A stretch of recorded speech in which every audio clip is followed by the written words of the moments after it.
The day you stop chasing is the day everything becomes clear. Suddenly, you see things for what they actually are, not what you wanted them to be. No more guessing if she's into you or just playing the game.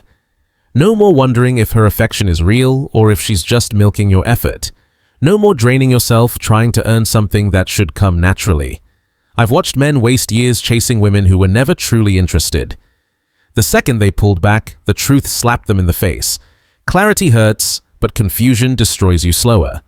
Let me give you a test that changes everything. For 1 week, stop being the initiator. Don't text first, don't plan hangouts, don't chase. Just go silent and observe. One of two things happens: she reaches out because she actually cares, or she vanishes because your attention was the only thing keeping her around. That's your reality check. Most men won't even try this because deep down, they already know what the result will be. They're terrified to face it. See, the minimal effort rule isn't about being lazy, it's about balance. You don't pay someone a CEO's salary before they've done any work. You start small, then increase based on performance. Yet in dating, most men go all in from day one. Maximum effort, maximum energy, maximum spending. That's not attraction, that's desperation. I knew a man who dropped 50 grand in 6 months on a woman. Trips, jewelry, fancy dinners. You know what she did when the money slowed down? She left within 3 weeks. He didn't lose her because he stopped spending, he lost her because spending was the only thing holding her there. When you start off setting unrealistic standards, you trap yourself. You bring her flowers every week, miss one, and you're slipping. You take her to 5-star restaurants, then a normal dinner feels like an insult. You send long morning paragraphs, say good morning once, and suddenly you're distant. You're not building love, you're building expectations. You're both locked in a comfort prison you created. The truth is simple. Humans adapt. What excites us today becomes routine tomorrow. That surprise that made her cry last month? She barely reacts now. It's not that she's heartless, it's that people adjust. Comfort kills novelty. One of my clients learned this the hard way. First date was great, simple. She loved it. So he kept raising the bar. Better restaurants, more gifts, bigger gestures. By month 3, he was broke, and she was bored. He trained her to expect a dopamine hit every time, and when he couldn't keep up, the thrill was gone.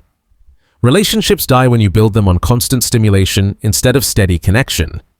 Gratitude fades fast. It has a half-life. The big favor you did? Forgotten in weeks. The vacation? Old news. The car? She's already criticizing the color.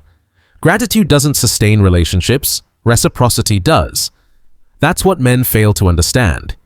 You don't buy loyalty, you earn it through balance. You don't reward hoping for effort, you reward effort when it's shown. It's basic behavioral psychology. You don't give a dog a treat to make it sit, you give the treat after it sits. But men, they give and give hoping it'll turn her into someone grateful. That's not how human behavior works. You're not inspiring appreciation, you're creating entitlement. Give too much too soon, and she won't think he's generous. She'll think, this is what I deserve. You just turned yourself into a utility. Everyone uses electricity, but nobody thanks the power company. I've seen it countless times. A guy pays for everything, drives everywhere, sacrifices his time. Instead of her getting more affectionate, she gets more demanding. Because his actions told her that existing is enough to be rewarded. No effort required. It's like hiring an employee, giving them a huge salary and no rules. Will they work hard? Number. They'll do the bare minimum. That's what happens when you overinvest early. You're not attracting effort, you're enabling laziness. A company tests value before offering rewards. Dating should be the same. Start with kindness and respect. That's base pay. If she brings peace, loyalty, and effort, increase investment. If not, stay at baseline or walk away. That's not cold, that's rational. When you lead with your resources, you'll never know if she likes you or the lifestyle. It's like being rich and wondering if your friends like you or your wallet. You only find out when you take the money out of the equation. I ran that experiment myself. 2 women, same time. One knew what I had, the other didn't. The one who didn't, realest connection I ever had. No pretending, no performance, just two people being themselves. That's when I realized something crucial. Your effort doesn't equal her interest. You might think you're showing love, but she might see it as weakness. What one woman finds romantic, another finds clingy. What one finds devoted, another finds desperate. Stop assuming effort guarantees attraction. Want to know who actually cares? Pull back. Don't always be the first to text. Don't always offer plans. Watch what happens when your energy stops feeding the connection. Some vanish instantly. They were never in it. Some start putting in effort. You finally see real interest. These aren't games. These are diagnostics. You're collecting data. Who values you and who just valued your effort? One client of mine did exactly that. Stopped initiating, stopped planning, stopped over-delivering. 3 women disappeared within days. 1 stayed. She started reaching out, planning, showing up. That's the one he built a real relationship with. The rest? Just noise. This is the problem with modern dating. It's all performance, no substance.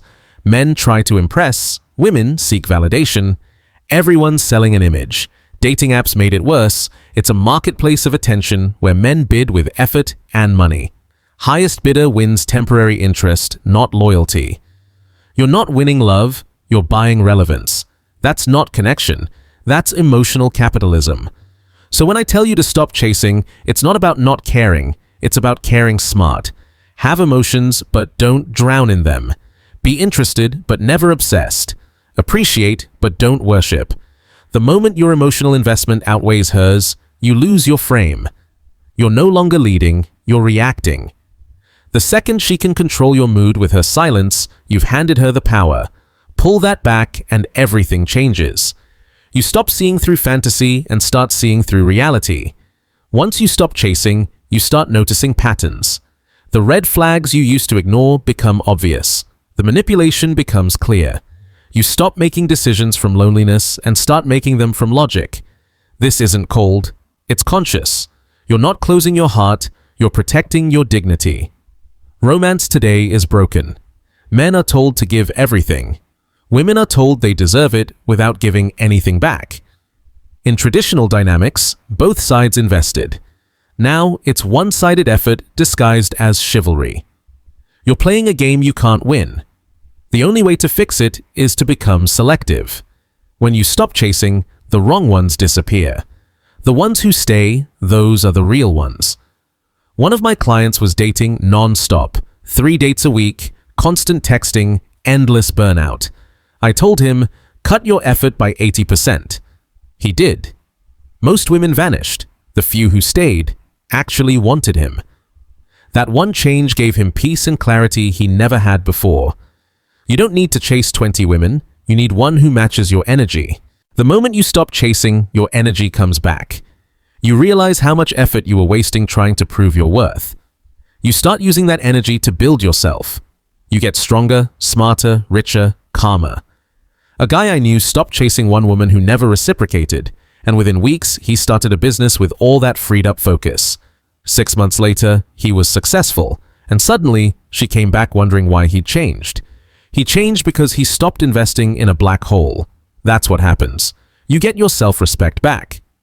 The minute you stop chasing someone who doesn't choose you, you finally choose yourself. You remember that you are the prize, not the contestant. That mindset shift changes everything. The quality of people you attract transforms overnight. The women who demanded endless validation fade away. The ones who bring peace stay. The ones who play games lose interest when you stop play. Once you reach this mindset, your peace can't be stolen. Her silence doesn't ruin your day. Her attitude doesn't decide your worth. You're emotionally bulletproof. You see patterns instantly, the ones who only reach out when they need something, the ones who play busy until you offer something fun. You start saying no without guilt. You filter faster, you protect your energy, and here's what happens next: respect. When you stop chasing, people respect you more. Even the same women who once ignored you start paying attention because scarcity breeds value. You stop being the clown performing for attention and become the man who walks away if things aren't mutual, and that's magnetic. The rule is simple: stop initiating more than half the time. Match energy exactly. Never invest more than you receive. Pull back when you're taken for granted. Leave when disrespected. That's not playing hard to get. That's having standards. Once you master this, peace replaces anxiety. You stop analyzing messages. You stop begging for clarity. You just live. When both people choose each other equally, relationships thrive. When one chases and one tolerates, they crumble. The second you redirect the energy you used to waste chasing women into improving yourself, your whole life levels up. Your health, your confidence, your finances, all of it improves. You become the kind of man women want to pursue, not the one trying to be noticed. I've seen this happen countless times. The man who stops chasing becomes magnetic. Not because he's playing games, but because he's finally living with self-respect. When you validate yourself, external validation becomes a bonus, not a need. You no longer chase attention, you attract it.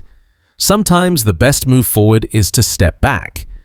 If pulling away makes her disappear, she was never yours. If it makes her come closer, now you know she cares. Either way, you win clarity. That's power. And when you stop chasing, you shift from seeking to choosing, from needing to attracting, from surviving to thriving. Chasing someone who doesn't choose you isn't love, it's self-betrayal. Stop betraying yourself. Start choosing you. The right person won't need to be convinced. They'll match your pace. You'll walk side by side, not one behind the other. That's what balance looks like. When you stop chasing, you start leading. When you start leading, you stop settling. When you stop settling, you start attracting. When you start attracting, you stop needing. And when you stop needing, you finally start living. That's when everything becomes clear. Set your boundaries, match energy, pull back when effort isn't mutual, walk away when disrespected. You're not playing games, you're protecting peace. That's what separates men who keep losing from those who finally start winning in life and love. Remember, the moment you stop chasing, the right ones start showing up.